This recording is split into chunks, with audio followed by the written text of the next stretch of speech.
Hey guys, tonight we're going to do something a little different and spend some time reclaiming a man from a story that swallowed him. His name was Kenny Veach, and if you have heard of him at all, it is probably as an internet legend, the hiker who vanished looking for a strange, vibrating cave in the Nevada desert near restricted government land. That version of Kenny has been told 1,000 times, dressed up with caves and conspiracies and things that go bump in the dark. But that version is not really about Kenny at all. Underneath the legend was a real man, 47 years old, who loved the desert, who struggled quietly with a sadness he had carried for years, and who most likely died alone in some of the most dangerous ground in the American Southwest. Tonight, we are going to set the legend down gently and tell the story of the man. Before we settle in for this one, take a moment to like the video and subscribe, but only if you genuinely find value in what we do here. There is no pressure and no guilt. Thank you, truly, for the case suggestions that keep finding their way to us. We are also now on Spotify, so the link is in the description if you would rather listen there while you drift off tonight. Now dim those lights and get comfortable.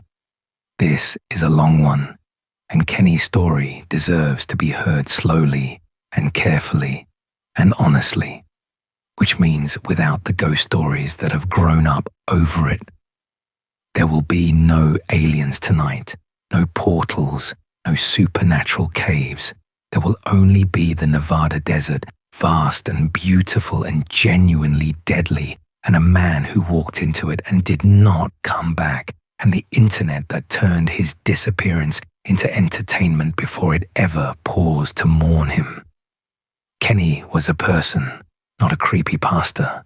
He had a life and people who loved him, and a private pain, and he deserves to be remembered as he was. Have you ever wondered what it does to a real human tragedy when the internet gets hold of it? When a man's death becomes a viral mystery, a campfire tale traded for clicks and chills? Kenny Veach is one of the clearest examples we have of exactly that. A person almost entirely erased by the legend built on top of him. So the question we are really asking tonight is not what strange force took Kenny in the desert, because no strange force did. The question is who Kenny actually was, and what most likely happened to him, and how we let a struggling man become a ghost story instead. To answer any of it, we have to start with the man himself, long before the comment that made him famous. Kenneth Lee Veach was born in 1967 in Clark County, Nevada, which means he was a child of the desert Southwest from the very beginning. He made his life in Las Vegas, the neon city set down in the middle of one of the harshest and most beautiful landscapes on the continent. And unlike so many people who live in Las Vegas and never really see the desert around it, Kenny loved that desert and knew it, and spent as much of his life in it as he could. He was a hiker, a serious one, drawn again and again to the remote mountains and canyons of southern Nevada, the country that most residents drive past without a second glance on their way to somewhere else. He was also, by every account, remarkably fit, a lean and strong man who took real pride in his physical condition. In the videos he made, he would sometimes stop to do push-ups or pull-ups out on the trail, showing off a body kept hard by years of desert hiking. He had started a small YouTube channel under the name Snake Bitmg, where he posted footage of his adventures, the peaks he climbed and the canyons he explored, and the strange, empty, gorgeous country he moved through alone. He was not famous, He was just a man who loved the desert enough to film it, sharing his solitary walks with whoever cared to watch, an amateur in the truest and best sense, doing it purely for the love of the thing. If you watch the videos Kenny left behind and set aside everything the internet later attached to him, you meet a specific and rather likable person. He comes across as earnest, a little rough around the edges, genuinely enthusiastic about the country he moves through. He points out landmarks and talks about the terrain and the wildlife. He pushes himself hard, tackling steep peaks and long routes, clearly proud of what his body can still do in his late 40s. There is nothing performative or slick about him, none of the polish of a professional. He is just a guy with a camera and a deep love of the desert, the kind of person who films his hikes mostly because he wants to share a joy he cannot quite keep to himself. That is the Kenny who existed before the legend, and it is worth meeting him, because almost no one who repeats his story ever does. His channel name, Snake Bitmg, has the offhand, slightly goofy quality of a personal handle chosen without much thought, the kind of name a real person picks rather than a brand. His subscriber count was modest. He was not chasing fame or fortune. He was documenting a private passion, and the desert he filmed was not a stage, but a home, a place he returned to again and again because it gave him something he needed. To understand Kenny, you have to understand that the hiking was not incidental to his life. It may have been the center of it, the thing that kept him going, the arena in which a man carrying a quiet sadness could feel strong and free and fully alive. That matters, because it reframes everything that followed. When Kenny went looking for the M Cave, he was not a thrill seeker chasing internet fame, whatever the legend suggests. He was a devoted desert hiker doing what he had always done, walking the country he loved. With the added spark of a story that had caught people's attention, the camera he carried, the peaks he climbed, the solitary miles he logged, these were not new behaviors adopted for the sake of a viral moment. They were his life, the life he had been living for years before anyone outside a small circle knew his name. The tragedy took a man in the middle of doing the thing he loved most, and any honest telling has to begin there, with the love and not with the legend. Those videos are, in a real sense, Kenny's truest memorial, and they are worth more than all the horror content combined. In them, Kenny is alive. He moves and talks and climbs and marvels at the country. You can hear his voice, see his enthusiasm, watch a real person doing a real thing he loved. That is the Kenny who existed, preserved by his own hand, and it is available to anyone who cares to look past the sensational retellings to the source. If you want to honor Kenny Veach, that is where to go, not to the videos that dramatize his death for chills, but to the ones he made himself, the unpolished footage of a desert hiker sharing his joy. They are the last and best evidence of who he actually was. There's something quietly moving in the fact that Kenny left this record at all. Most people who vanish leave behind only the accounts of others, second-hand memories and official reports. Kenny left his own voice, his own eyes on the country, his own presence captured in motion. It means that the real man is not entirely lost to the legend, that he can still be found if anyone looks, in the footage he shot for the love of it. To be fair, the videos cannot tell us what happened to him, and they were never meant to, but they can tell us who he was, which is the more important thing, and which the legend has worked so hard to erase. The answer to the question of Kenny Veach is not in a vibrating cave. It is in his own footage, in a fit, earnest, solitary man walking the desert he loved, filming it so that someone, someday, might love it too. We would encourage anyone genuinely moved by this story to spend their time there rather than in the horror corners, to meet the real Kenny on his own terms, in his own words, doing his own thing. It is a small act, but it is the right kind of attention, the kind that treats him as a person rather than a product. Have you ever wondered how differently we would remember the lost if we spent more time with who they were and less with how they disappeared? Kenny gives us that chance more than most, because he filmed himself, because he's still there on the screen, alive and enthusiastic and real. The legend would have us stare into a dark cave. Kenny himself would rather show us the view from a desert peak. We should take him up on it.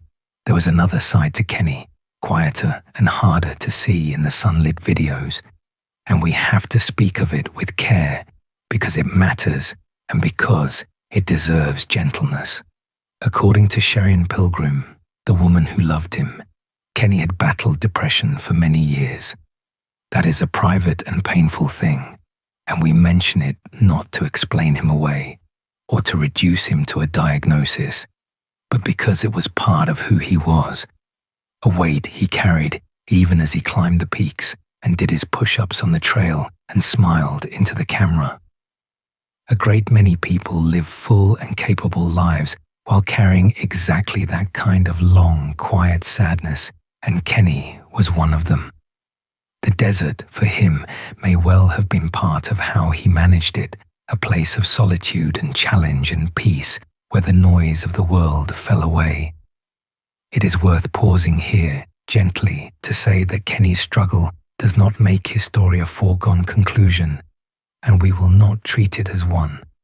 When a person who has known depression disappears, there is a temptation to leap immediately to the darkest explanation, and that temptation is neither fair nor accurate. Depression is not destiny. Many of the people who love the wilderness carry private burdens into it and come home again, year after year. So we hold this part of Kenny with an open hand. It is true, and it is tender, and it will matter later when we weigh what might have happened to him. But it is one thread among several, not the whole cloth, and Kenny deserves to have all of his threads held with equal care.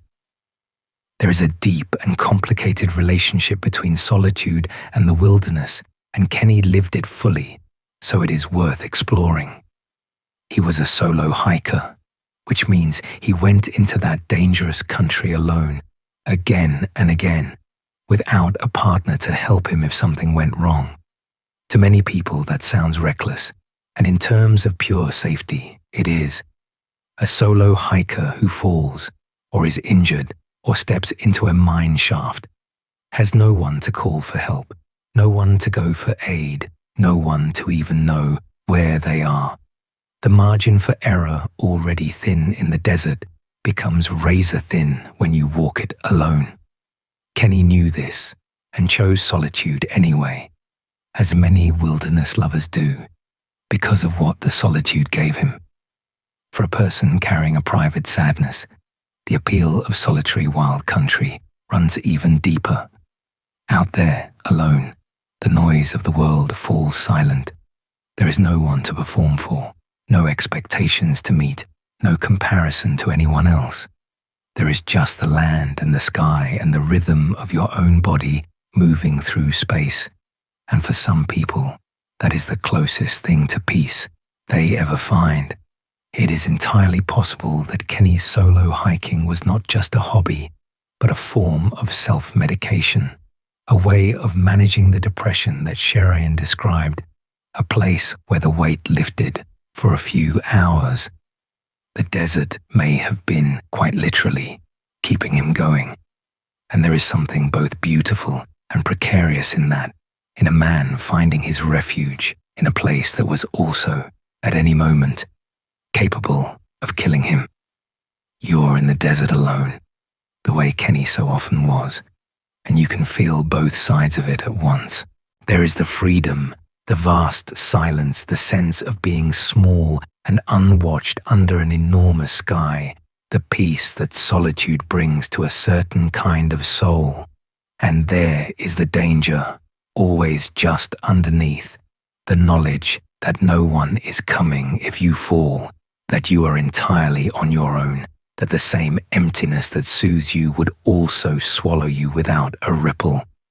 For most of Kenny's hikes, the freedom won, and he came home. But solitude is a bargain, and the price of it, the whole price, comes due only on the day something goes wrong, when there is no partner to save you and no witness to tell what happened. On his last hike, Kenny paid that price in full. To be fair, solo hiking is a choice millions of people make safely, and there is no shame in it, and Kenny was experienced and capable. We raise the solitude not to blame him, but to understand him, because it shaped both his life and his death. The same quality that made him vulnerable, his habit of going alone into remote and dangerous country, was inseparable from the thing that gave his life meaning. You cannot cleanly separate the risk from the reward. They were the same thing. Kenny's aloneness in the desert was his peace and his peril at once, and in the end, it meant that whatever happened to him happened with no one there to see, and that the people who loved him were left forever without the simple mercy of knowing. Let's talk about the country Kenny loved and eventually vanished into, because you cannot understand this case without understanding the ground. Southern Nevada is one of the most rugged and unforgiving landscapes in North America, a place of bare mountain ranges rising out of wide desert basins, of blistering heat and brutal cold and almost no water. The particular range at the center of Kenny's story is the Sheep Range, a remote cluster of mountains north of Las Vegas, wild and lightly traveled, the kind of place where a person can walk for days and see no one. It is beautiful in the austere way that deserts are beautiful, all stone and sky and silence, and it is also genuinely lethal to the unprepared or the unlucky. The Sheep Range takes its name from the desert bighorn sheep that live in its high country, the same wild rams that Kenny filmed with such delight. It rises within an enormous protected area north of the city, a landscape of rugged limestone peaks and deep canyons and long, dry ridges climbing from the low desert into higher, cooler country near its summits. It is the kind of place that feels genuinely remote, despite being not so very far from a major city, a wilderness where the crowds and the noise of Las Vegas fall away within a few miles and the ancient silence takes over. For a man like Kenny, that combination was ideal. Real wildness within reach of home. A place he could disappear into for a day and return from by nightfall. Or so it always went until the day it did not. That closeness to the city is part of what makes the danger deceptive. It is easy to underestimate a range you can see from town, to treat it as a backyard rather than the serious wilderness it is. But the Sheep Range does not grade on proximity. It is as capable of killing a person as any remote range in the country, with its heat and its cold and its cliffs and its hidden shafts and its nearness to Las Vegas does nothing to soften any of that. Kenny knew the range well and respected it, but familiarity has its own quiet danger, the way it can erode caution over time, until a place that should command respect becomes simply the ordinary ground you walk. Whether that played any part in what happened to Kenny, we cannot say, but the Sheep Range was never as safe as its closeness to the city might suggest, and it proved it in the hardest way, in November of 2014. You're in the southern Nevada desert on a clear day, and the first thing that strikes you is the emptiness. The land runs to the horizon in every direction, ridge behind ridge, pale rock and scattered brush, and enormous sky. There is no sound but the wind. There is no water anywhere you can see. The heat presses down in summer, and in the higher country, the cold can be shocking after dark, and the distances are deceiving. A mountain that looks an hour away taking half a day to reach. This is Kenny's cathedral, the place he came alive, and it is also a place that has killed many people who underestimated it, quietly and without malice, simply by being what it is, vast and dry and indifferent. But there is a specific hazard in that country that matters enormously to Kenny's story. And it is not a hazard of heat or thirst, it is the abandoned mines. Nevada's deserts are riddled with old mine workings, relics of more than a century of prospecting and mining, and among them are countless vertical shafts dug straight down into the earth, some of them hundreds of feet deep. Many are unmarked, unfenced, and hidden in the brush or the rock, their openings waiting like traps for anyone who wanders too close. The state has tens of thousands of these abandoned mine hazards, and they kill and injure people with grim regularity. A person walking in the desert, especially at dusk or in rough terrain, can be a single misstep from a fall into a shaft from which there is no climbing out.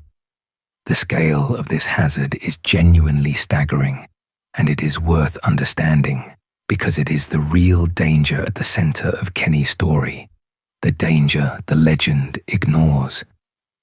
Nevada was built on mining, going back to the great silver and gold booms of the 1800s, and the state's deserts are pocked with the leftovers of that history. There are, by the estimates of the people who study it, something on the order of 200,000 abandoned mine features scattered across Nevada, and a large number of them are open, unmarked, and dangerous. Many are vertical shafts that drop straight down, sometimes hundreds of feet, their openings hidden by brush or blending into the rock with nothing to warn a hiker away. They are, quite literally, hidden holes in the ground deep enough to kill, spread by the tens of thousands across the very country people go hiking in. These old workings kill and injure people with a grim regularity that rarely makes national news. Someone steps back to take a photograph and falls. Someone exploring an old mine is overcome by bad air or a collapse. Someone hiking at dusk simply does not see the shaft until the ground is no longer under their feet. The state and various organizations have spent years and considerable money trying to fence or fill the most dangerous of them, but there are far too many in country far too vast for the problem to be solved quickly. The abandoned mine shaft is, in a very real sense, the true hidden killer of the Nevada desert, a danger that requires no supernatural explanation, because it is deadly enough on its own, and because it is everywhere. You're in the sheep range among these old workings, and once you know they are there, you cannot unsee them. That innocent-looking patch of brush might hide a shaft. That old timber sticking out of the rocks might mark one. The ground you are walking, which looks solid and ordinary, is in places a thin lid over a straight drop into darkness. For an experienced desert hiker like Kenny, these hazards were a known part of the landscape, something to be aware of and careful around. But awareness is not a force field. Even people who know the shafts are there fall into them, because the country is huge and the openings are hidden, and a single distracted or unlucky step is all it takes. When the searchers found Kenny's phone at the edge of one of these shafts, they were not finding a supernatural clue. They were finding the most ordinary and most lethal hazard in all that country, in exactly the place where a man had disappeared. Understanding the mines does something important for Kenny's story. It means we do not have to reach for any strange explanation to account for what happened to him. The desert did not need aliens or portals or secret experiments to kill a man.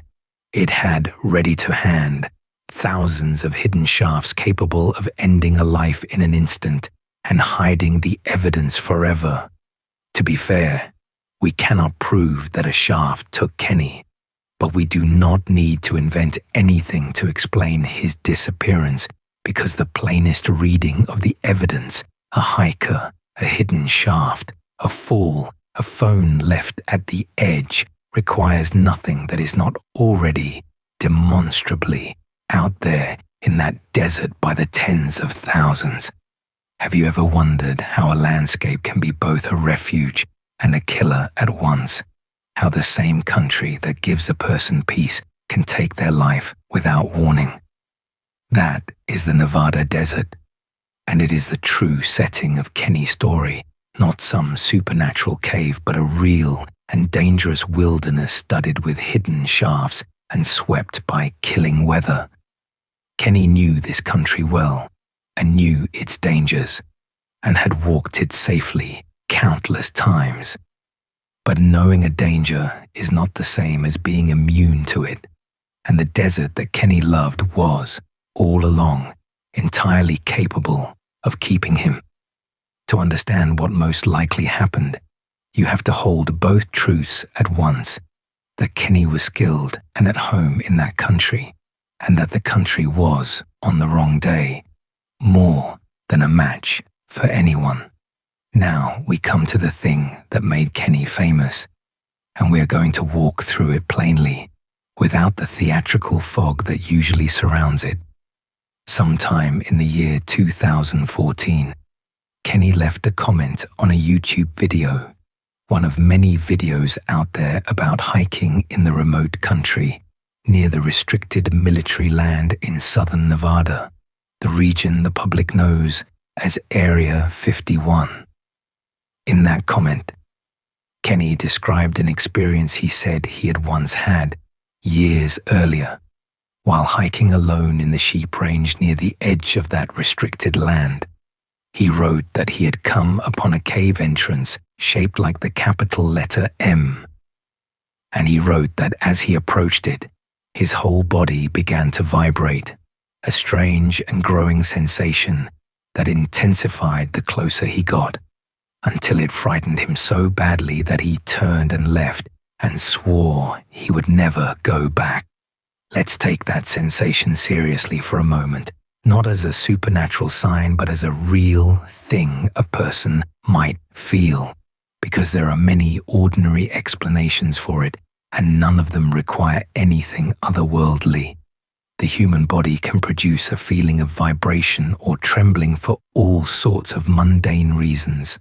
A sudden surge of fear and adrenaline in an eerie, isolated place can make a person shake, can make the heart pound and the muscles tremble, can produce exactly the kind of full-body sensation Kenny described.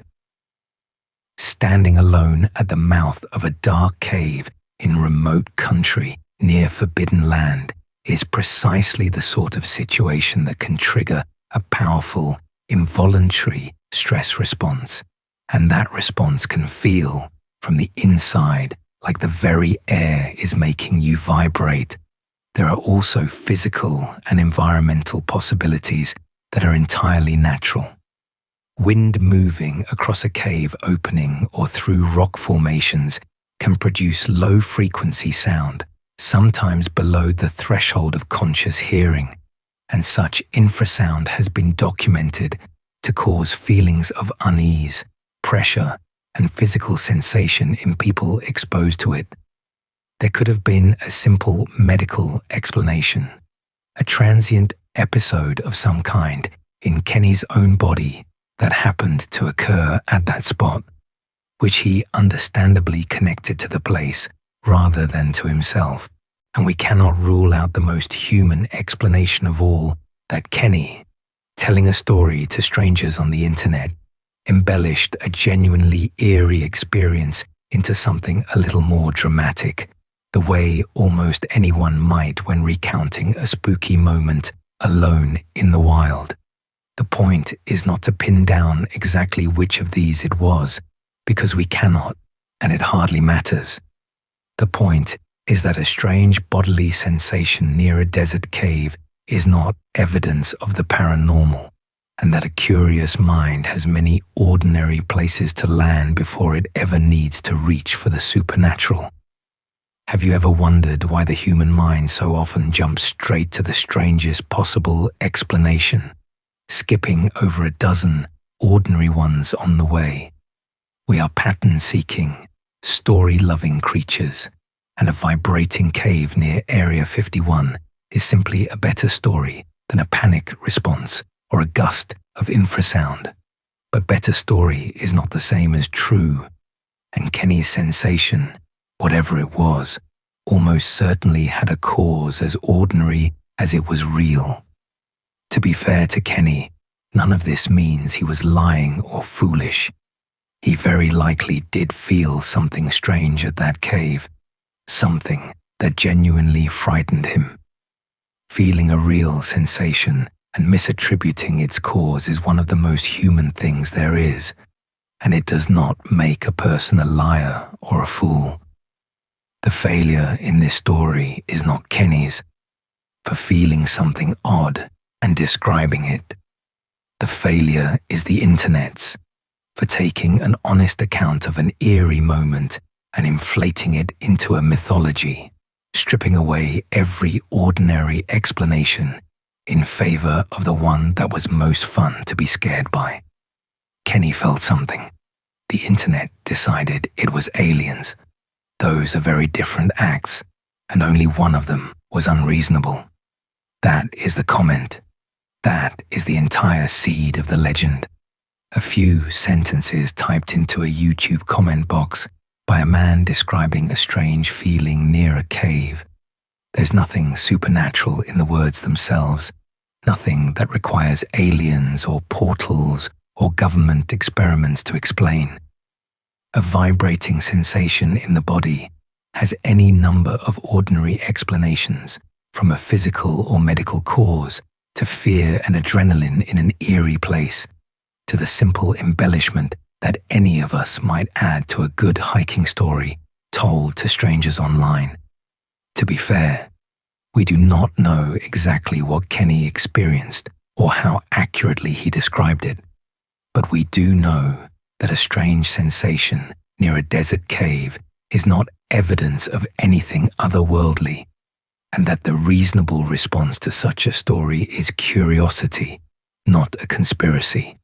It helps to understand why this particular desert breeds conspiracy so readily, because the geography is a real part of the legend even after we strip away the supernatural. The Sheep Range sits in the same broad region of southern Nevada as one of the most secretive places on Earth, the military installation the public calls Area 51, a remote facility on the vast Nevada test and training range. For decades, the government would not even acknowledge that the base existed, and its real purpose, the development and testing of secret aircraft, was hidden behind absolute secrecy. That secrecy was genuine, and it was about real things, advanced planes and classified technology, not extraterrestrials.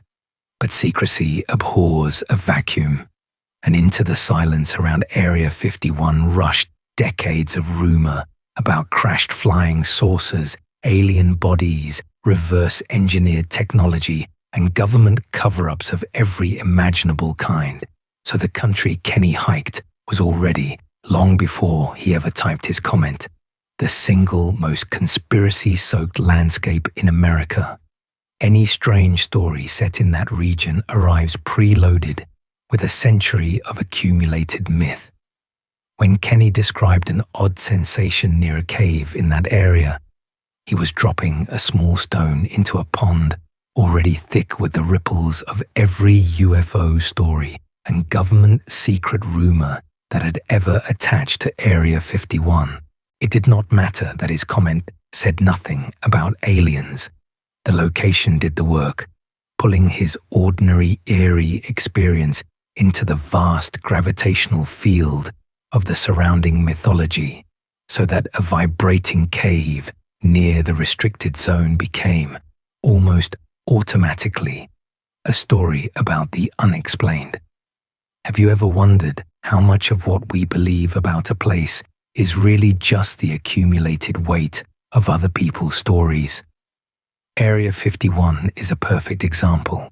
The real base is a mundane, if secretive, facility for testing aircraft. The legendary base is a portal to other worlds, a warehouse of alien technology, a nexus of every conspiracy going. The two have almost nothing to do with each other, but the legendary one is far more famous, and it colors everything that happens anywhere near the real one. Kenny's story got swept up in that. His disappearance filed by the internet under the same heading as the flying saucers, when in truth it belonged under a much sadder and more ordinary heading, the one about hikers who die in a dangerous desert. To be fair, the secrecy of the region is real, and it is reasonable to find it unsettling. There genuinely are places out there a civilian cannot go, watched by cameras and patrolled by guards, where the government does things it will not explain. That is a legitimate part of the atmosphere of that country, and it would be dishonest to pretend the restricted land is not strange in its own right. But strange in the way of secret military projects is very different from strange in the way of the supernatural, and the leap from one to the other is exactly the leap that turned Kenny from a missing hiker into an X-File. The restricted base is real. The aliens are not, and Kenny's death has nothing to do with either. You're in the sheep range on that earlier hike, the one Kenny described, and if you strip away everything the internet later added, here is what you have. A man alone in remote, eerie country near the edge of forbidden government land, a place already soaked in decades of rumor and secrecy. He finds an odd rock formation, feels something strange, maybe fear, maybe a physical sensation, maybe both, and it spooks him enough that he leaves. That is a completely human moment, the kind of thing that happens to solo hikers in lonely places. And on its own, it would have meant nothing. It became something else only because of what happened after Kenny hit send, when the internet got hold of his few sentences and began to build. The reaction to the comment was swift and, in hindsight, troubling. Some people accuse Kenny of lying, of making the whole thing up for attention, and challenged him to prove it. Others were fascinated, encouraging him, urging him to go back and find the cave and film it so the world could see. The comment spread beyond the original video, passed around, discussed, argued over. And Kenny, an ordinary man who had posted a passing story, found himself suddenly the center of a small internet phenomenon, with strangers on all sides either calling him a liar or daring him to return to a place he had said frightened him badly enough that he never wanted to see it again. Have you ever wondered how much pressure a person can feel from the anonymous judgment of the internet? How a pile of comments from strangers can push someone toward a choice they might never have made alone? We cannot know exactly what was in Kenny's mind, but the shape of what followed is hard to ignore. A man who had said he would never go back to that cave now had an audience, some of it doubting him, some of it egging him on, all of it watching. And whether it was to prove the doubters wrong, or to satisfy the curious, or simply because the story had taken on a life of its own, Kenny decided to go back. He would return to the sheep range, find the M cave, and film it. The internet had dared him, and Kenny, for reasons that were his own, accepted the dare. There is a hard truth buried in that decision, and we should name it clearly, because it is part of why this story matters beyond the mystery of it. The internet took a man's offhand story and turned it into a challenge. And a challenge can be a dangerous thing to hand to a person who is already carrying a private sadness and a love of solitary, risky places. None of the strangers who doubted or dared Kenny meant him any harm. Most of them probably forgot the comment within a day. But collectively, in the careless way that online crowds do, they helped push a vulnerable man back toward dangerous country he had already decided to avoid. That is not a supernatural force. It is a very human and very modern one, and it is far more unsettling when you really look at it than any vibrating cave. In October of 2014, Kenny made his return trip, and this time he brought his camera and documented it. He published the footage on his channel under the title M Cave Hike on the 18th of October, and it shows exactly what you would expect a real desert hike to show, and nothing you would not. Kenny moves through the rugged country of the sheep range, the bare rock and the brush and the enormous sky, searching for the cave he had described. He does not find it. He covers hard ground, films the landscape, and at one point notes seeing a black ram, a wild desert bighorn, which he seems to find striking.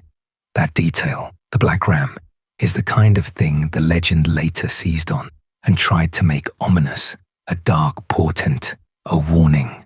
But watch the footage, and it is nothing of the kind. It is simply a hiker delighting in a piece of desert wildlife, the sort of small wonder that makes a solitary walk worthwhile. A desert bighorn with dark coloring is an unusual and beautiful sight, and Kenny reacted to it exactly as any nature lover would, with pleasure and interest.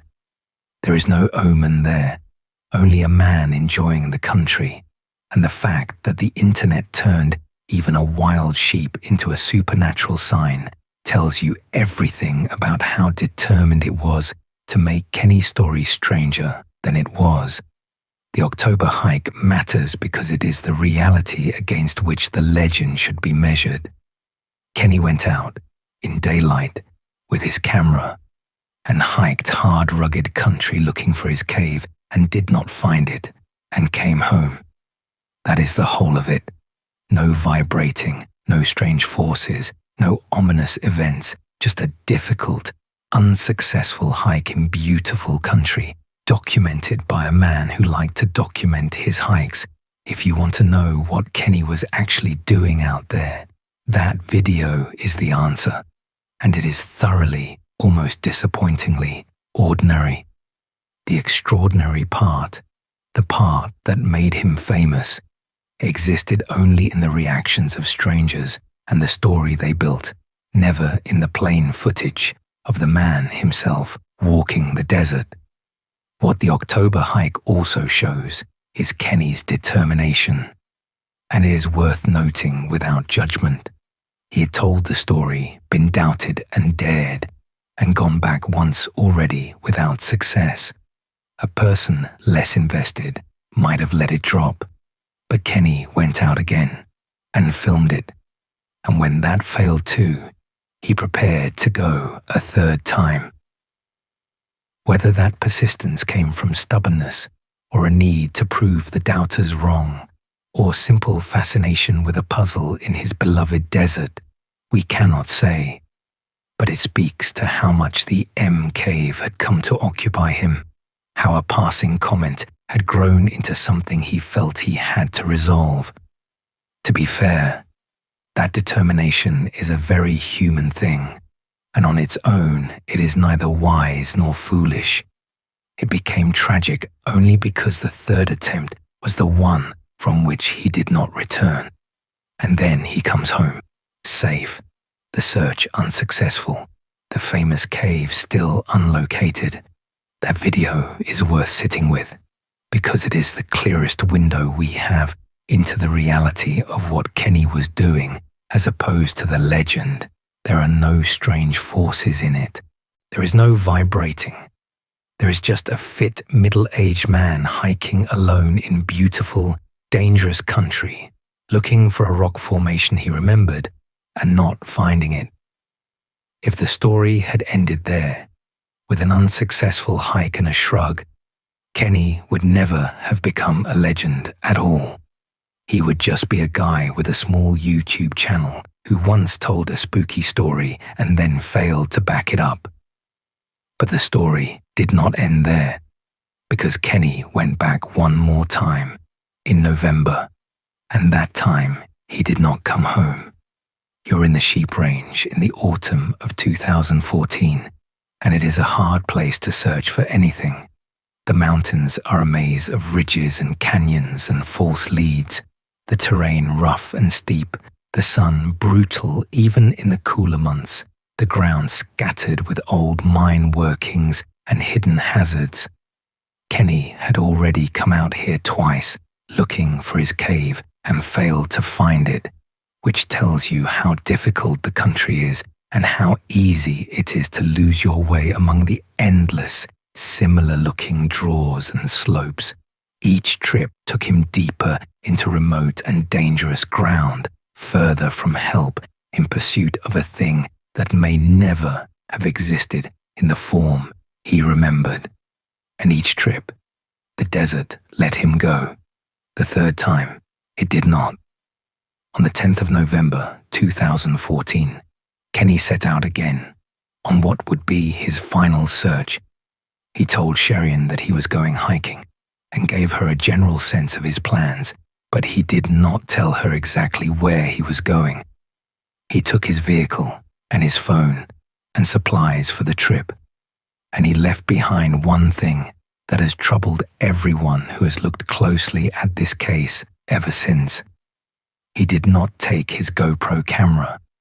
For a man who filmed his hikes, who had documented the October trip specifically to capture the cave, setting out on the most anticipated search of all without his camera was strange, and it is one of the details that would later fuel the hardest questions about his state of mind.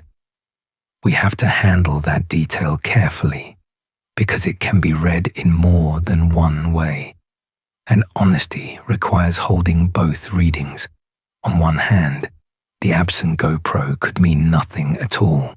People forget things. Cameras have dead batteries. A man setting out on a familiar kind of hike might simply not grab the camera he usually brought, with no deeper meaning behind it. On the other hand, to the people who knew Kenny and knew his sadness, the missing camera looked like a sign, a hint that this time Kenny was not planning to film anything, because this time he was not planning to come back. To be fair, we cannot know which reading is true. The camera he left behind is a fact, and everything beyond the fact is interpretation, shaped by what each person already believes about Kenny and his frame of mind that November. What is certain is that Kenny drove out toward the sheep range that day, alone, as he had so many times before, and walked into the desert he loved, and did not walk back out. Somewhere in that vast and broken country, on the 10th of November, or in the days just after, Kenny Veach's story ended. He did not vanish into a supernatural cave. He disappeared into a real wilderness, one that had killed people before and would again, carrying with him whatever intentions and hopes and sadness he had brought to that final hike. And behind him, in Las Vegas, a woman who loved him began, as the days passed with no word, to feel the first cold edge of a fear that would soon become the worst kind of certainty. You're in Kenny's vehicle on the drive north out of Las Vegas on the 10th of November, and it is, by every outward sign, an ordinary morning. The city gives way to open desert. The sheep range rises ahead, pale and enormous against the sky. Kenny has made this kind of drive countless times toward countless hikes, and there is nothing to mark this one as different. No music swelling, no sense of doom. Just a man driving out to walk in the country he loves, as he has done for years. He parks at a trailhead, gathers his supplies, shoulders his pack, and sets off on foot into the mountains. One more solitary walk in a lifetime of them. That is the last certain image we have of Kenny Veach, an ordinary man on an ordinary morning, walking away from his parked vehicle into the desert. What was in his mind as he walked, we cannot know, and it would be presumptuous to pretend otherwise. Perhaps he was simply focused on the hike, on finding the cave at last, on the challenge of the terrain. Perhaps he was carrying something heavier, the sadness that Sherian knew, some private reckoning we will never be able to read. The absent camera hangs over the scene, meaning either everything or nothing. But whatever he carried, the physical reality was the same as always, a fit, experienced hiker moving alone into vast and dangerous country in the pursuit of something that mattered to him. He had done it 1,000 times and come home 1,000 times.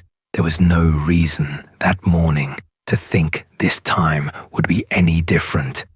And then the ordinary became the last. Somewhere out in that country, on that day or in the days just after, Kenny's long habit of coming home was broken for good. He did not return to his vehicle. He did not call Sherian. He simply, at some point, stopped in a place and a manner that no one witnessed and no one has ever been able to fully reconstruct.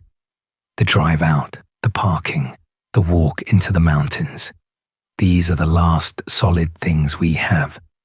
And after them, the trail dissolves into the same uncertainty that swallows every part of this case. The ordinary morning was the beginning of the end, though no one, least of all Kenny, could have known it as he shouldered his pack and walked away into the desert light. When Kenny did not come home, Sherian's worry deepened by the day, and after he had been gone long enough to know that something was truly wrong, she reported him missing. Those days of waiting are their own small agony, and they belong in the story even though they leave no dramatic trace. When someone who hikes alone is a little late, there is always a window of uncertainty, a stretch of hours and then days in which worry wars with reassurance. He has been late before. He knows that country. He's strong and capable and has always come home. Sherian would have told herself these things, as anyone would, even as the silence stretched and the reassurances wore thinner. A solo hiker's loved ones live, more than most, with this particular fear, the knowledge that their person is out there alone where no news can reach them, and that the absence of word means nothing until, suddenly, it means everything. You're in Las Vegas in the days after the 10th of November, waiting for a man who does not call, and you can feel the fear changing shape hour by hour. At first, it is a low unease, easily argued away. Then it is a knot that will not loosen, a checking of the phone, a listening for the door.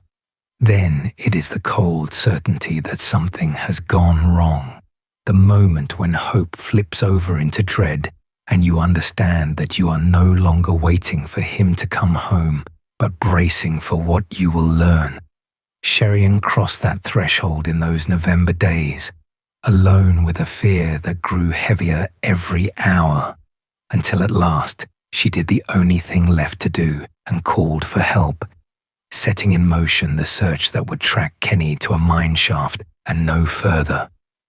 That moment, the reporting, is a small act of terrible courage that the families in these stories all have to perform. To report someone missing is to say out loud, for the first time, that the ordinary explanations have run out, that this is no longer a man running late, but a genuine emergency. It is to invite the searchers, the questions, the dawning public reality of a disappearance. Sherian made that call, and in doing so, she did everything right, everything a person can do. To be fair, by then it was very likely already too late, as it so often is in these cases. The outcome probably decided out in the desert days before anyone in the city knew to worry. But she could not have known that, and she acted as soon as she reasonably could.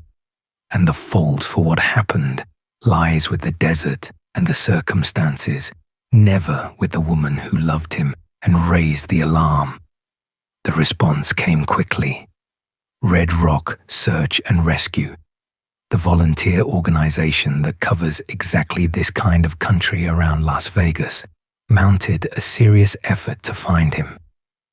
Through the middle of November, teams searched the sheep range by air and on the ground, dozens of volunteers combing the rugged terrain, following every lead the difficult landscape offered. These were experienced desert searchers who knew the dangers of that country intimately, and they threw themselves at the problem of finding one man in a vast and broken wilderness. Early in the search, they found Kenny's vehicle parked at a trailhead where he had left it before setting out on foot. That gave them a starting point, a place to begin working outward, and it confirmed the general area where Kenny had gone. But a vehicle at a trailhead is only a beginning. From there, a hiker can go in any direction, across miles of country in which a person leaves little trace on the hard desert ground. The searchers worked from the vehicle outward, trying to pick up Kenny's trail, trying to think like a man who knew this country and was looking for a particular cave, trying to narrow an enormous search area down to something they could actually cover. And then, on the 22nd of November, they found the single most important piece of physical evidence in the entire case. Up a canyon, in the rugged country Kenny had been searching, they found his cell phone, and it was lying near the opening of a deep, vertical, abandoned mine shaft, one of the countless old workings that scar that desert, a straight drop into darkness. The phone near the shaft was a discovery that pointed, with terrible simplicity, toward the most likely answer to what had happened to Kenny, an answer that had nothing to do with vibrating caves or secret government forces, and everything to do with the ordinary lethal hazards of the ground he was walking. You're in that canyon in the sheep range where the searchers found the phone, and the scene tells its own quiet story. Here is the rough, remote terrain Kenny loved, the bare rock and the brush and the silence. Here is the opening of an old mine shaft, dug straight down generations ago and left open ever since, a hazard that has waited in that desert for a century for someone to come too close. And here, near its edge, is the phone of a missing man. You do not need aliens to read that scene. You need only the plain and heartbreaking possibility that Kenny, searching this country, moving perhaps at dusk or over difficult ground, came too near that shaft and fell into a place from which no injured person could ever climb out, and no searcher could easily follow. The commander of the search, a man named Dave Cummings, spoke about the discovery with the careful honesty of someone who knew what it probably meant and refused to overstate it. He said of the phone by the shaft that it did not necessarily mean Kenny was down the mine shaft, but that they had tracked him as far as they could. Sit with the restraint in those words. Cummings did not claim certainty he did not have. He acknowledged the grim possibility the location suggested, and he acknowledged, at the same time, that the trail had gone as far as it could go. The phone was the last confirmed trace of Kenny Veach. Beyond it, the searchers had nothing, only a deep, dark shaft they could not safely descend, and a desert full of other shafts and hazards, and a man who had disappeared into all of it. That deep vertical shaft posed a genuine and cruel problem for the search. Descending an old, unstable mine shaft is extraordinarily dangerous, the kind of thing that can kill rescuers as readily as it killed whoever they are trying to reach. The old workings can collapse, the air at the bottom can be poisonous, the depth can be beyond what any ordinary rescue can reach. So even with the phone found right there, the searchers could not simply climb down and settle the question. The shaft kept its secret, as it may keep it still.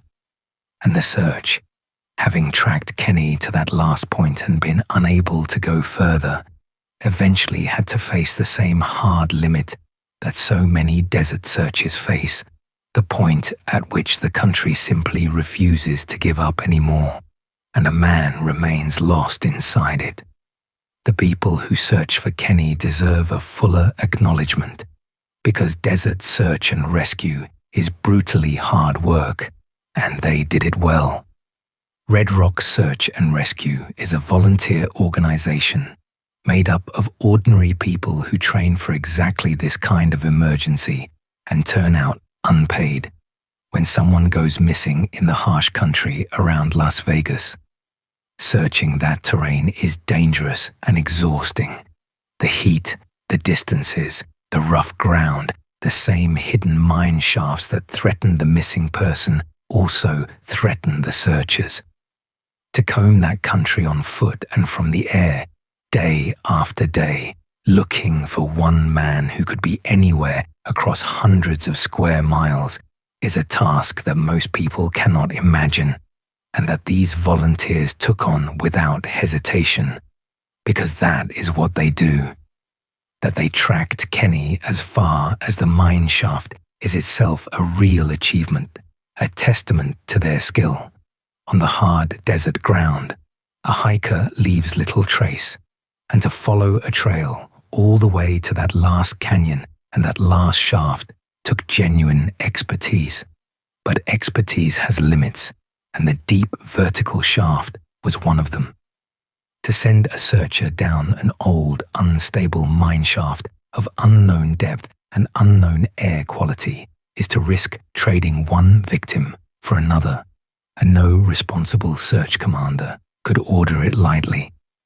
Have you ever wondered how it feels to track someone right up to a spot, to stand at the very edge of the answer, and to be unable to take the final step because the final step might kill you too? That is where Kenny's searchers ended up, at the lip of a shaft that might hold him, unable to safely find out, forced to accept a limit that no amount of courage could push past. And so the search wound down, as searches must, and Kenny passed from the active present into the long, unresolved past. The desert had drawn a line the searchers could not cross, and beyond that line, whatever remained of Kenny's story stayed hidden. To be fair, it is possible that with different equipment or different conditions, the shaft could have been searched, and it is possible that Kenny is not in it at all, that his phone came to rest there while he himself went on to die somewhere else in that vast country. We do not know. What we know is that the search reached its limit at that shaft, that the volunteers gave everything the terrain would allow, and that when they finally stood down, Kenny remained where the desert had put him, wherever that was, beyond the reach of the people who had tried so hard to bring him home. It is fair to ask whether Kenny's case could ever be resolved, whether the answer might still be recovered from that country someday. In principle, it is possible. Technology for exploring old mine shafts safely does exist.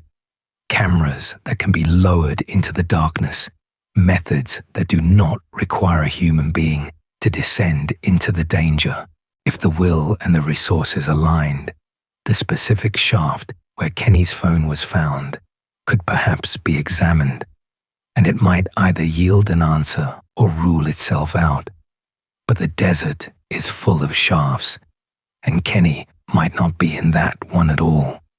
And the country where he disappeared is so vast that a truly thorough search is beyond any practical effort. The honest assessment is that unless chance intervenes, unless someone someday stumbles on his remains the way ranchers and hikers sometimes do in these stories, the case may simply remain as it is, open and unanswered, indefinitely. That is a hard thing for a family to live with, the knowledge that the answer might exist, physically, out there in a specific hole in the ground, and yet remain forever just out of reach. It is a particular torment of the modern age to know roughly where a lost person's trail ended and still be unable to close the distance. For Kenny's people, the mine shaft is both the most likely answer and an unopenable door, a place that may hold everything they need to know and may never be made to give it up. To be fair, that uncertainty is the reality of many desert disappearances, and it is no one's failure. It is simply the nature of that country, which keeps its secrets on a geological timescale, indifferent to the human need for endings. And so Kenny's case sits where so many of these cases sit, in the long, open silence of the unresolved. The searchers did what could be done. The desert drew its line, and the answer, if it exists, waits in the dark of a shaft or the folds of the empty country on the desert schedule rather than ours. Have you ever wondered how many answers are out there, physically present in the world, close enough to touch, and yet lost to us simply because we cannot reach them? Kenny's may be one of them, a truth that exists but cannot be retrieved, held by a country that has no reason to ever let it go. Until it does, if it ever does, the honest thing is to sit with the not knowing and to keep the man himself rather than the mystery at the center of what we remember. Let's lay out what most likely happened to Kenny, honestly and without the fog, weighing the real possibilities against one another. The first and most physically supported explanation is the simplest and the saddest. Kenny fell into the abandoned mine shaft, or into another like it. His phone was found right at the edge of one, and the searchers tracked him to that exact spot and no further.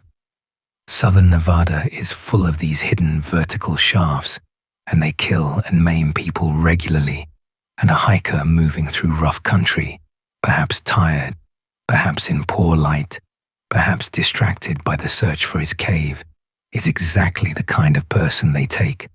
If Kenny stepped too close to that shaft and the ground gave way or he lost his footing, he would have fallen into a place from which there was no return and no rescue.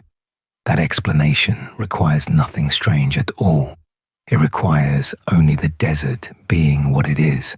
The second possibility is the hardest to talk about, and we'll do it with all the care it deserves, because it involves the sadness Kenny carried, and because it was raised not by sensationalists, but by the woman who loved him.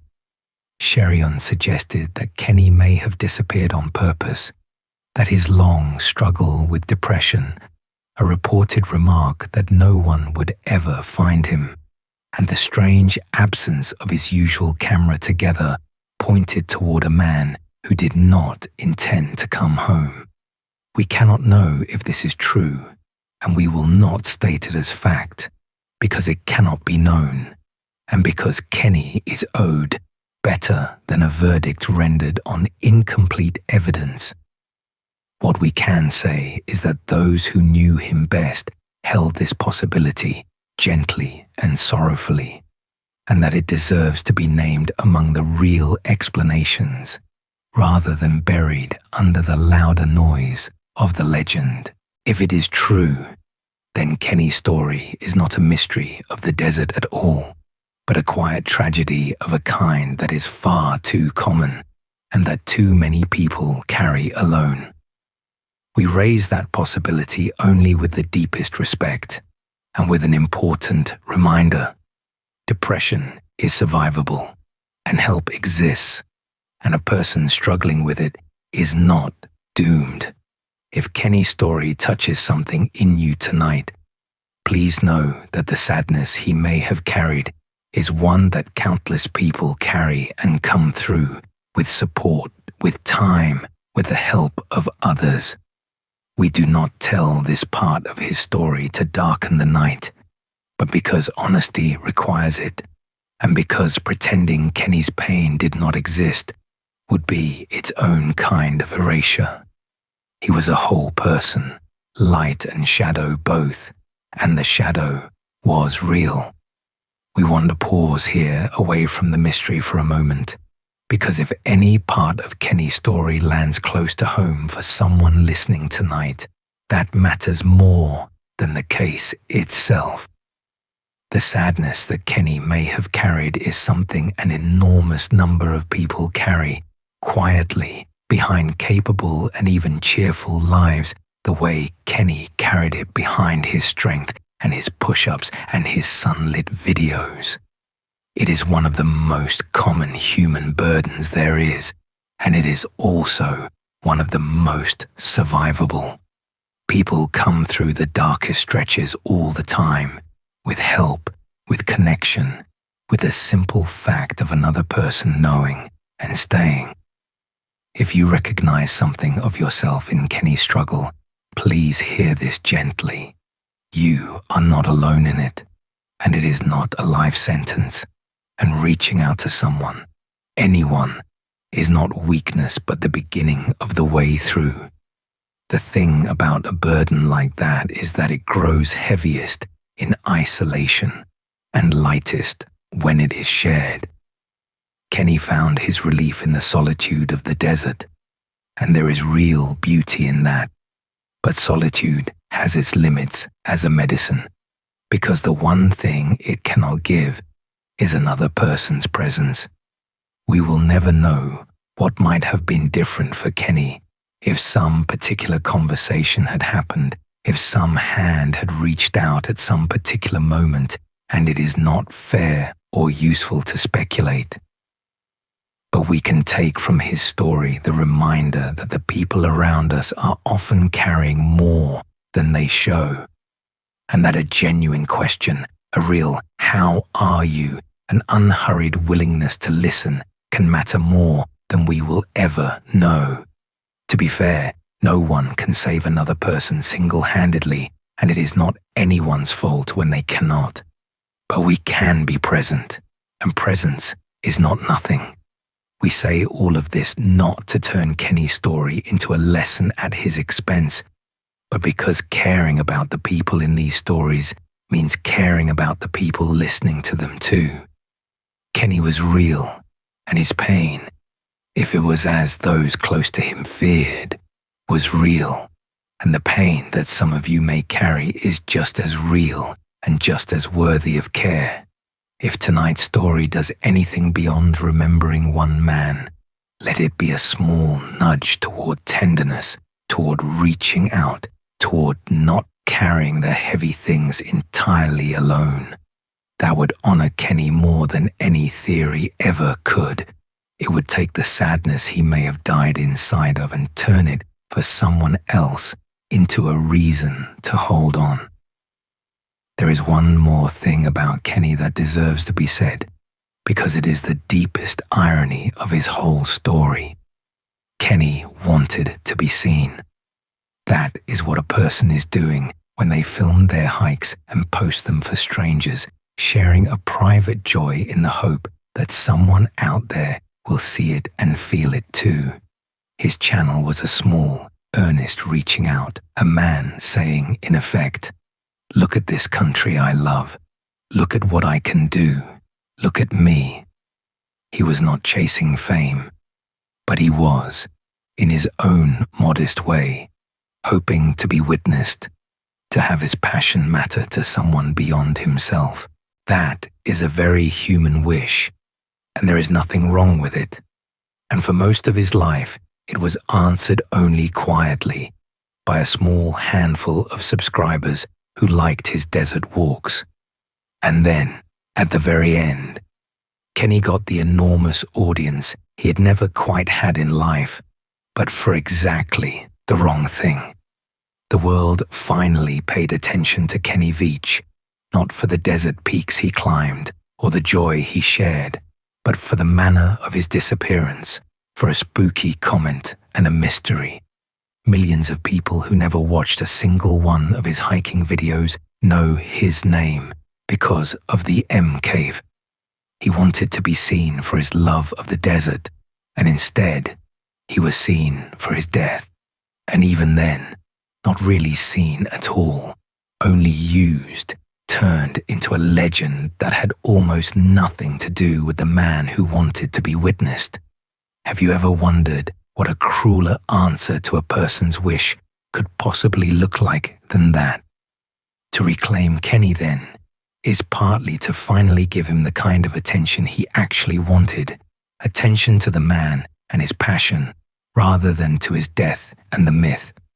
It is to say, at last, we see you, Kenny, not the legend, but you, the desert hiker who loved this country and filmed it and shared it and hoped someone would care. That is the witnessing he was reaching for, and it is the only kind worth giving him. The legend saw a mystery. We are trying, tonight, to see the man.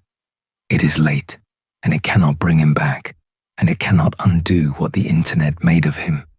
But it is the right thing, and it is not nothing, and Kenny, of all people, would understand the value of finally being seen. The third grounded possibility is a different accident, that Kenny died somewhere out in that vast country from a fall, or an injury, or exposure and dehydration away from the shaft. His body lying undiscovered in terrain so rough and remote that no search could find it.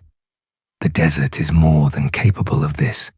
It has swallowed many people whose remains were never recovered, and a man alone, off any trail, in hundreds of square miles of broken wilderness, can simply be lost to it completely. To be fair, the phone by the shaft points more toward the shaft than toward this scattered kind of death, but it cannot be ruled out, and it belongs on the honest list. And then there is the version the internet loves, the one about the vibrating M cave and the secret government forces and the supernatural, and we are going to set it aside firmly and finally, because it is not a theory at all. It is folklore. There's no evidence that any cave with the properties Kenny described exists. No evidence of any supernatural force in that desert. No evidence of any government abduction. A strange sensation described in a YouTube comment is not proof of the paranormal, and the leap from an eerie feeling near a rock to aliens or portals or government experiments is a leap made not by evidence, but by imagination and appetite. Have you ever wondered why the supernatural explanation is always the most popular one, even when the ordinary explanations are right there? It is because the ordinary explanations, a fall into a mine shaft, a private despair, a death in the empty desert, are sadder and more real and much harder to enjoy. The legend is fun, the truth is grief, and the truth is what Kenny is owed. Let's talk then about the legend itself and about what it did to Kenny, because this is really the heart of why his story matters. In the years since his disappearance, Kenny Veach has become a fixture of internet horror culture. His name attached to countless videos and articles and forum threads with lurid titles about vibrating caves and Area 51 and mysterious vanishings. His few sentences of a YouTube comment have been read aloud in dramatic voices over spooky music, dissected for hidden meaning, spun into elaborate mythologies, and in almost all of it, the actual Kenny, the fit desert hiker from Las Vegas with a small channel and a private sadness and people who loved him, has disappeared even more completely than he did in the sheep range. The legend ate the man. It is worth understanding how this happens, because Kenny is far from the only real person it has happened to, and the pattern is depressingly consistent. The internet has developed an entire genre out of real disappearances and deaths, a kind of horror entertainment that takes true events and reshapes them into scary stories. The format is familiar to anyone who has spent time in those corners of the web. A dramatic voice reads the details over ominous music. The eerie elements are emphasized and the ordinary ones stripped away. A thumbnail promises something shocking.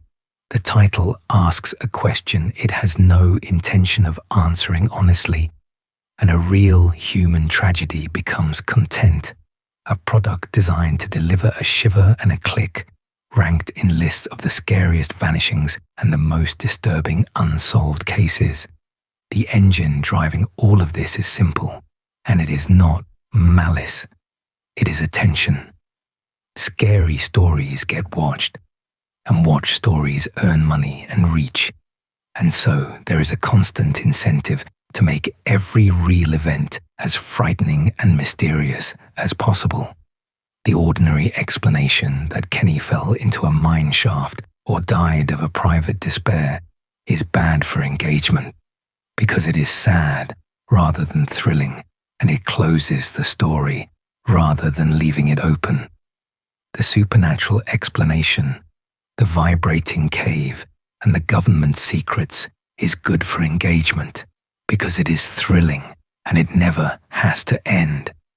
So the incentives all push in one direction, away from the sad truth and toward the exciting fiction. And a man like Kenny gets pulled along with them, remade into whatever version of himself performs best. Have you ever wondered what we owe the real people inside the stories we consume for entertainment?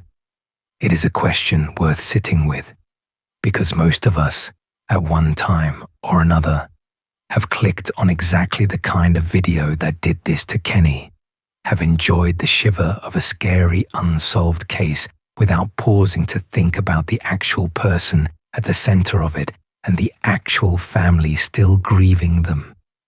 There is no great sin in curiosity, and there is nothing wrong with being drawn to a mystery.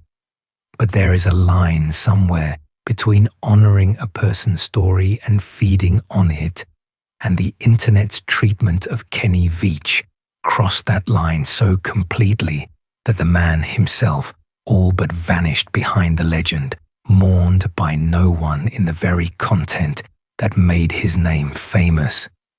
The cruelest part is that this second disappearance, the erasure of the real Kenny behind the myth, keeps happening over and over every time the story is retold in its supernatural form.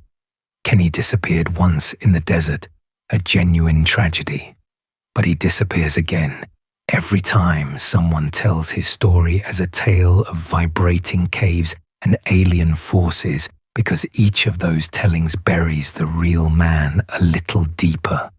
To be fair, Most of the people who make and watch that content mean no harm and would be horrified to think of it as cruelty, but the effect is the same regardless of intent. A real person is turned into a ghost story, and the ghost story is all that most people will ever know of him. That is why telling it straight, tonight, matters.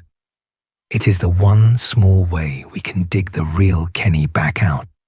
It helps to place Kenny's disappearance in a wider and more honest context, because the deserts of the American Southwest quietly take a great many people, and almost none of them become legends. Every year across the vast wild country of Nevada, Arizona, and California, hikers and travelers vanish into the heat and the distance and the rough terrain. Some die of dehydration, having underestimated how much water that country demands.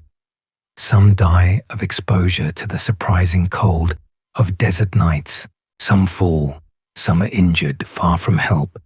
Some step into the same kind of hidden mine shafts that Kenny's phone was found beside. The overwhelming majority of these cases are eventually explained, and many of the missing are found, though sometimes not for a long time, and sometimes never. The desert is one of the great keepers of the missing in North America. What this means is that Kenny's fate, stripped of the legend, is not strange or singular at all. It is sadly a common kind of death in that country, the death of a person alone in a harsh and enormous landscape that offers no help and hides its dead well.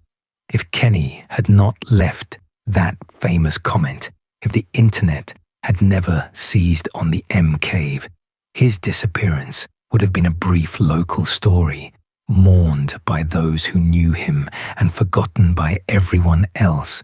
One more name in the long, quiet roll of people the Southwest deserts have claimed. The only thing that made Kenny different was the legend, and the legend had nothing to do with how he actually died. Take it away, and he becomes what he truly was. One more hiker lost to a country that loses hikers all the time.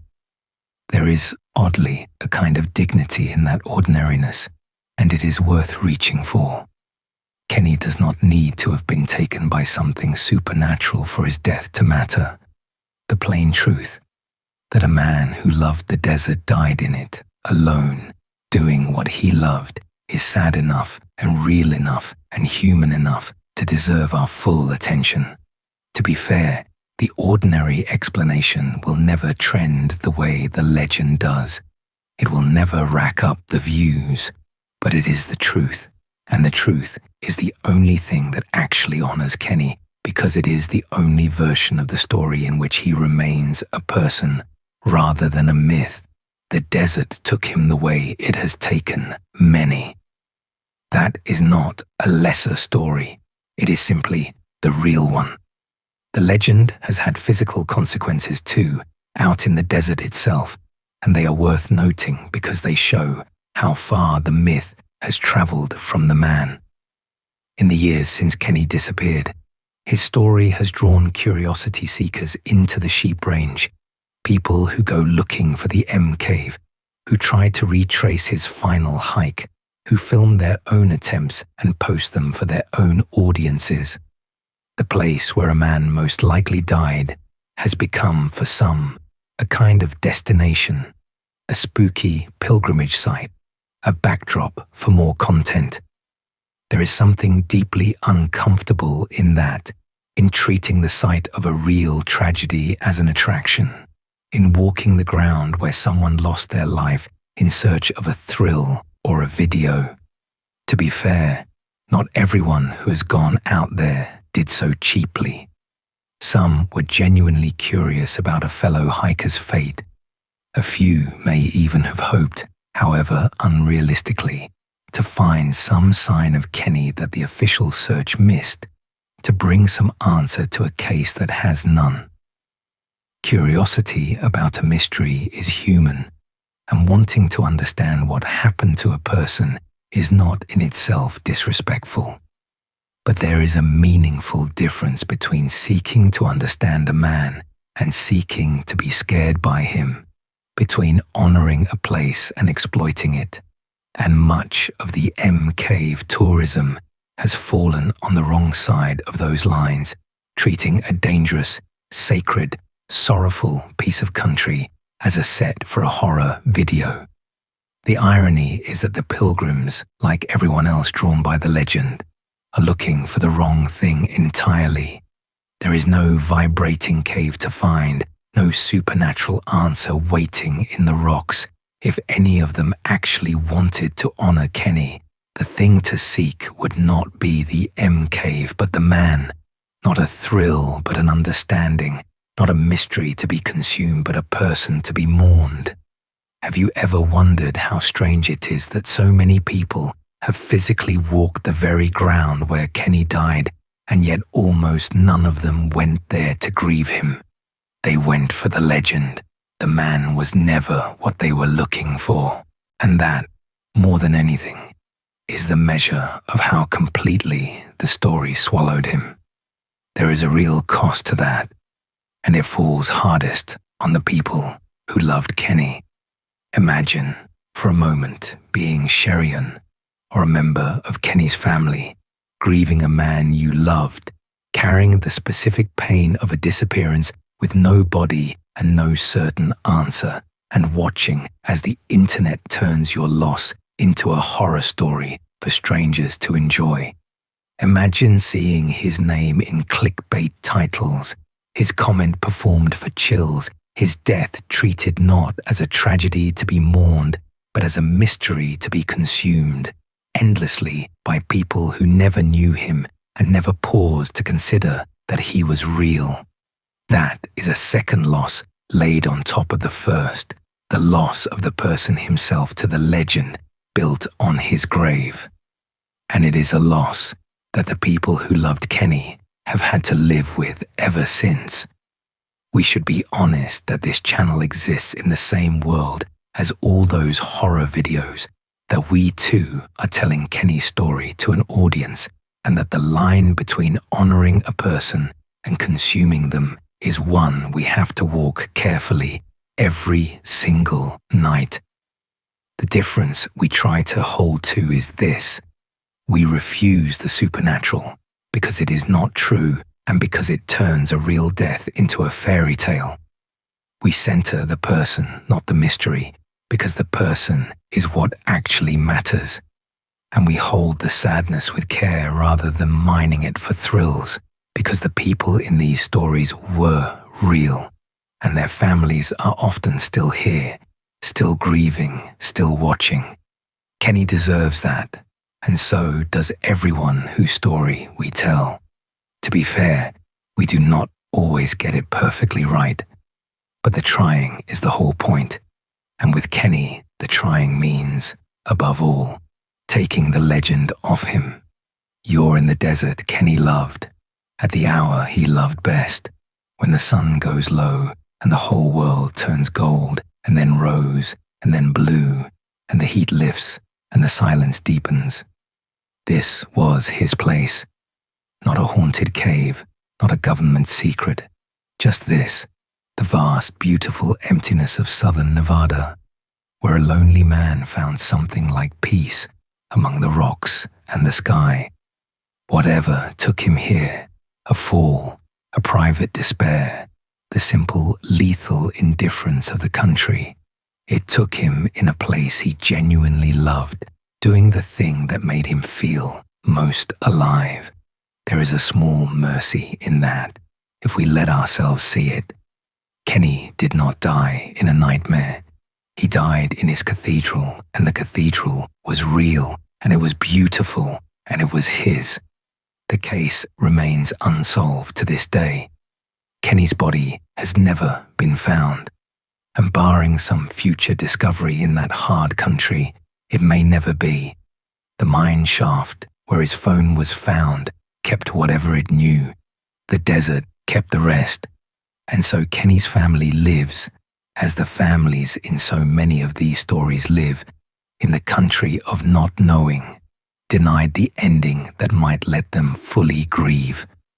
That is the real unresolved mystery of Kenny Veach.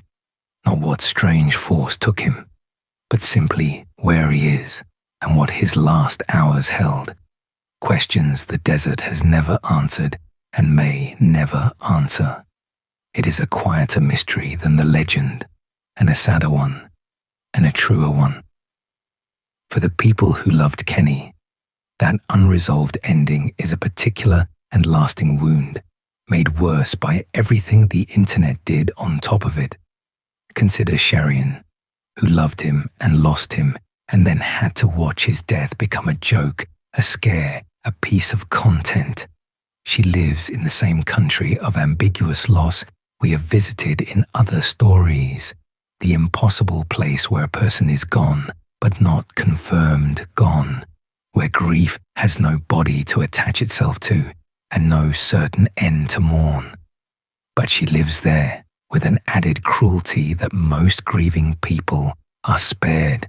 Her loss is public property, endlessly retold by strangers in the most sensational possible form, so that she cannot even mourn Kenny quietly, cannot let him rest, because the internet will not let the story die. Imagine the experience of loving someone whose death has become a meme. Every so often, Kenny's name surges again through the horror corners of the internet, a new video, a new article, a new wave of people discovering the vibrating cave and the missing hiker and treating it all as a delicious mystery. And every time it does, the people who actually knew him are reminded all over again that to most of the world, Kenny is not a person who was lost, but a story to be enjoyed. That is a form of grief with no natural end, reopened at random by strangers who have no idea a real family is on the other side of their entertainment. To be fair, none of those strangers intend that harm, but intention does not lessen the wound, and the wound is real, and it belongs to people who did nothing to deserve it except love a man who disappeared. This is part of why the family has, understandably, tended towards silence over the years. When your loss has been turned into public spectacle, sometimes the only way to protect what is left of the person and of yourself is to withdraw, to stop feeding a machine that only ever distorts. We do not know all the details of how Kenny's family has coped, and it is not our place to intrude on it. What we can do is acknowledge that behind the famous mystery are real people carrying a real and complicated grief, and that their pain is the part of this story the legend most completely ignores. Kenny's disappearance was not a fun mystery for them.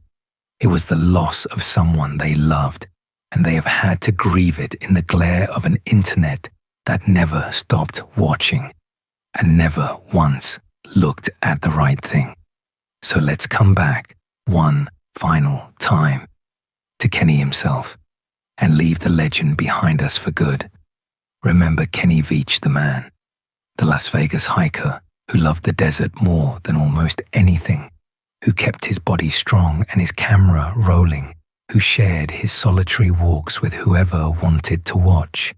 Remember that he carried a private sadness for years and kept walking anyway, kept climbing, kept filming, kept finding something worth living for out among the rocks and the sky. Remember that his great mistake, if it even was one, was to trust a country he loved a little too far, or to carry a burden a little too heavy, or simply to be unlucky in a place that does not forgive. And remember, above all, that he was a person, not a piece of internet horror, a real man with a real life that mattered to the people who knew him. Tonight, as you think about Kenny Veach's story, try not to remember him for the M Cave, or the Vibrating, or Area 51, or any of the ghost story trappings the internet hung on him. Remember him instead as a man alone in the desert he loved, strong and struggling both, walking out one November afternoon into the country that was his truest home. Remember that behind every internet legend is usually a real person and a real loss, and that the kindest thing we can do with Kenny's story is to give him back his humanity, to see him not as a piece of horror, but as a man who deserved to be found and mourned and remembered as he actually was, which is to say, the real act of respect is to stop telling the scary version and start telling the true one. His body is still out there, somewhere in the Nevada desert, and the man, the real Kenny, deserves to be more than a story told to frighten people in the dark. He deserves to be remembered with tenderness. Tonight, we have tried to give him that.